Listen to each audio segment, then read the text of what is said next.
God, the original decreer by the messengers, the ascended masters. God's decrees are the wise, free, and holy acts of the counsel of his will, whereby from all eternity he hath, from his own glory, unchangeably foreordained whatsoever comes to pass in time. These words of a man of God, published in 1648, set forth the irrefutable fact that God Himself was the first decreer and that He is the decreer par excellence. When we consider that all that takes place in time and space, which we observe as the effort of first cause, came forth in the beginning by the decree of God's will, then we must acknowledge that indispensable to the creation of this decree, of his decree, the fiat of the Lord which accompanies each creative act. This spoken word that comes forth from the Godhead is the word without whom was not anything made that was made. If God, in all of his omnipotence, heeds the mandate of the spoken word and does not fail to employ that word each time he creates, he can man, as a co creator with God, fail to follow his example? Whatever man desires to bring to pass in time, he must invoke from the Godhead by decree.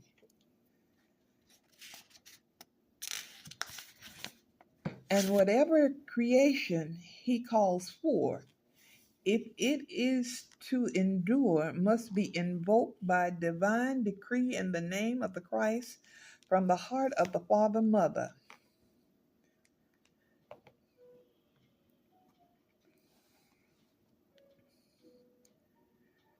If it is to endure, must be invoked by divine decree in the name of the Christ from the heart of the Father Mother God. If God is the original decreer, then man made in his image and likeness must also be the decreer of that which comes to pass on earth. And this he must do if he is to obey the injunction of the Lord, take dominion over the earth.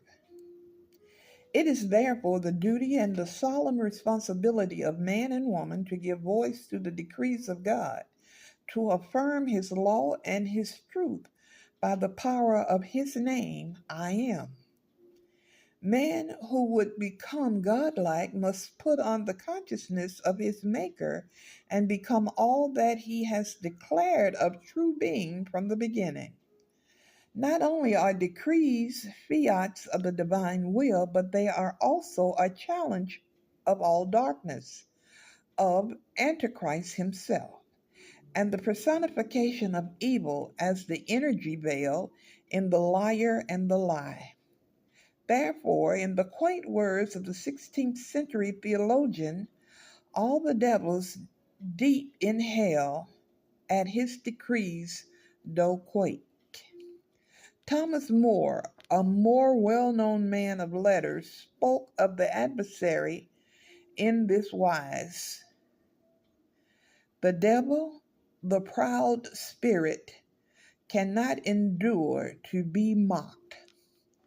Decrees of truth and light, which call for the exposure of the evil one, are a mockery of the proud and the ambitious, who fail with the son of the morning. This is that Lucifer who is cut down to the ground, and who shall be brought down to hell, to the sides of the pit, by the decree of the Lord of hosts, as it is written in the book of Isaiah. For the Lord of hosts hath purposed, and who shall disannul it? And his hand is stretched out, and who shall turn it back? Decrees are the word of the testimony of the saints, whereby they overcome the devil according to the original fiat of God's will.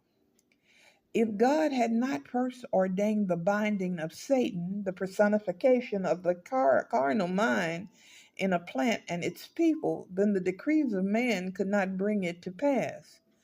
But because he has decreed an end to the activities of Satan, all mankind may implement that holy will by the power of the spoken word, the word of their testimony. The mutuality, this interaction of the release of the spoken word through God and man, is the fulfillment of all prophecy, as above, so below.